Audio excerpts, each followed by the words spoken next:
Assalamualaikum warahmatullahi wabarakatuh. Ketemu lagi sama Bu Anis. Gimana kabarnya anak-anak? Masih tetap semangat ya untuk melaksanakan PJJ kali ini. Nah, kemarin kalian sudah melihat video tentang sifat-sifat notasi sigma dan materi barisan dan deret. Nah, sekarang Bu Anis akan menjelaskan kembali tentang sifat-sifat dan contoh soal tentang notasi sigma dan barisan dan deret. Oke, misalnya sifatnya begini. Sigma I sama dengan N, batas bawahnya, batas atasnya M dengan fungsi I. Seperti ini ya. Kita bisa mengubah batas bawah dan batas atasnya menjadi lebih besar atau menjadi lebih kecil. Nah, kalau misalnya menjadi lebih besar, di sini otomatis N ini harus kita tambahkan dengan suatu bilangan P, M-nya juga ditambah dengan suatu bilangan P, dan fungsinya dikurangi. Jadi kalau batasnya ditambah, justru fungsinya dikurangi. Kebalikannya, kalau misalnya batasnya dikurangi, N-P, yang atas M-P, fungsinya justru ditambah. Ini sifat yang belum ada di video. Contohnya, Bu Anis salah satu aja ya. Sigma I dari 1 sampai 3 untuk fungsi 2I. Nah, di sini Bu Anis akan merubah batas bawahnya menjadi 3. Otomatis harus 1 ditambah 2 dan atasnya juga 3 ditambah 2. Kemudian fungsinya kalau batasnya ditambah berarti fungsinya dikurangi. 2 dikalikan I min 2. Yang berubah hanya I-nya saja, konstantanya tidak. Sama dengan I, batas bawahnya menjadi berapa? 3, batas atasnya menjadi 5. Kemudian kita kalikan 2I min 4. Tinggal substitusikan 2 dikalikan 3 dikurangi 4 ditambah 2 dikali 4 dikurangi 4 ditambah 2 dikali 5 dikurangi 4. 6 dikurangi 4 2, 8 dikurangi 4 4, 10 dikurangi 4 6. Jumlahnya adalah 12. Ini adalah sifat mengubah batas bawah dan batas atas suatu notasi sigma. Selanjutnya ada juga sifat seperti ini.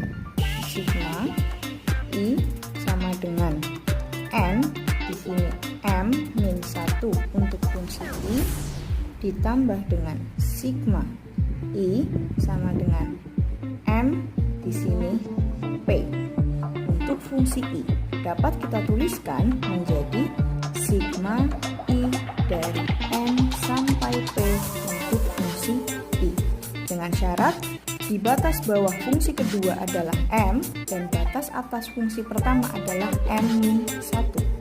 Misalnya sigma I sama dengan 2, batas bawah 2, batas atas 5 untuk fungsi I kuadrat ditambah sigma I sama dengan 6, batas atasnya 8 untuk I kuadrat. Bisa kita persingkat menjadi sigma I dari 2 sampai 8 untuk fungsi I kuadrat. Dengan syarat I di sini harus lebih besar 1 daripada batas atas fungsi pertama. Nah, kemudian sifat yang terakhir yang belum ada di video yaitu sigma I batas bawahnya S, batas atasnya S untuk I. Nah, ini adalah S itu sendiri. Kenapa? Karena batas bawah dan batas atasnya sama. Jadi notasi sigma ini tidak bergerak, maka hasilnya adalah batas itu sendiri. Misalnya ada I sama dengan 3, batas bawahnya, batas atasnya juga 3 untuk fungsi 3I. Ya, hasilnya tetap 3 karena fungsinya tidak berjalan. Oke, selanjutnya kita akan ke contoh soal notasi sigma dan barisan dan deret. Misalnya, Bu Anis punya sigma A sama dengan 3, batas bawahnya, batas atasnya 6 untuk fungsi 2A min 5. Nah, soal ini bisa kita selesaikan dengan notasi sigma, bisa juga kita selesaikan dengan barisan aritmatika. Kalau dengan notasi sigma, kita tinggal substitusikan nilai A dari 3 sampai 6. 2 dikali 3 dikurangi 5 ditambah 2 dikali 4 dikurangi 5 ditambah 2 dikali 5 dikurangi 5 ditambah 2 dikali 6 dikurangi 5 sama dengan 6 dikurangi 5, 1, 8 dikurangi 5, 3, 10 dikurangi 5, 5, 12 dikurangi 5, 7. Hasilnya adalah 10, 16. Nah, bagaimana kalau menggunakan barisan aritmatika? Kita sama, harus memasukkan dulu angka batas bawahnya 3 sampai 6. Yaitu kita dapatkan barisan 1, 3, 5, dan 7.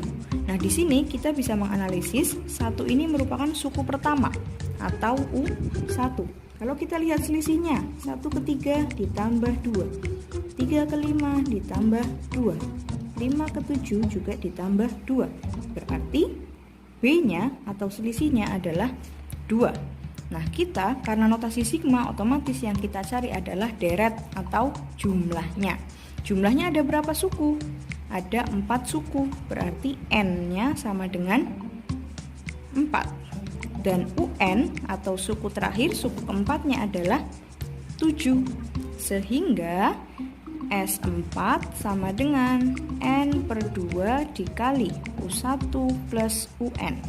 N-nya adalah 4/2, U1-nya 1, UN-nya 7. 4 dibagi 2, 2, 7 ditambah 1, 8. 8 dikali 2 hasilnya 16. Jadi boleh dikerjakan dengan cara notasi sigma, boleh juga dikerjakan dengan cara barisan dan deret aritmatika. Oke, lanjut contoh soal kedua. Ini di sini kalian diminta untuk mencari ekuivalensi atau pernyataan yang sama dengan pernyataan di sini.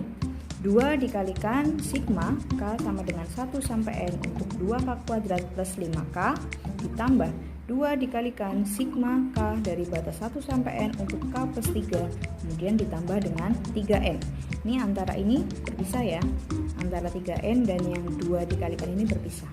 Nah, kalian sudah mengingat sifat sigma I dari A sampai B untuk K dikalikan dengan konstanta seperti ini. K sigma I dari A sampai B untuk C. Nah, ini adalah kita gunakan untuk menyelesaikan soal ini. Duanya kita kalikan lagi ke fungsi sebelumnya. Sigma K sama dengan 1 sampai N, 2 kita kalikan dengan 2K kuadrat, 4K kuadrat, kemudian 2 dikalikan dengan 5K, 10K, ini juga sama, 2 dikalikan K, 2K, 2 dikalikan 3 menjadi 6. Kenapa ini kita gabungkan? Sesuai dengan sifat notasi sigma juga. Kalau batas bawah dan batas atasnya sama, kedua fungsi bisa kita gabungkan. Nah, untuk yang 3N ini kita ubah menjadi sigma K dari 1 sampai N untuk fungsi 3. Nah, ini juga mengacu pada sifat yang pada video yang sudah Bu Anis berikan kemarin. Kalau ada sigma I dari A sampai N untuk C, maka hasilnya adalah N dikalikan dengan C. Nah, di sini N-nya adalah N, kemudian C-nya adalah 3. Jadi hasilnya adalah 3N. Nah, kemudian karena ini batas bawahnya dan batas atasnya sama, berarti bisa kita gabungkan menjadi sigma K dari 1 sampai N 4K kuadrat ditambah 10K ditambah 2K ditambah 6 ditambah 3. Kita hitung fungsi yang sama, 4K kuadrat ditambah 12K ditambah 9, atau bisa dalam bentuk yang lebih sederhana yaitu 2K plus 3 dikuadratkan gitu. Jadi ini adalah bentuk ekuivalen dari pernyataan yang berikut ini.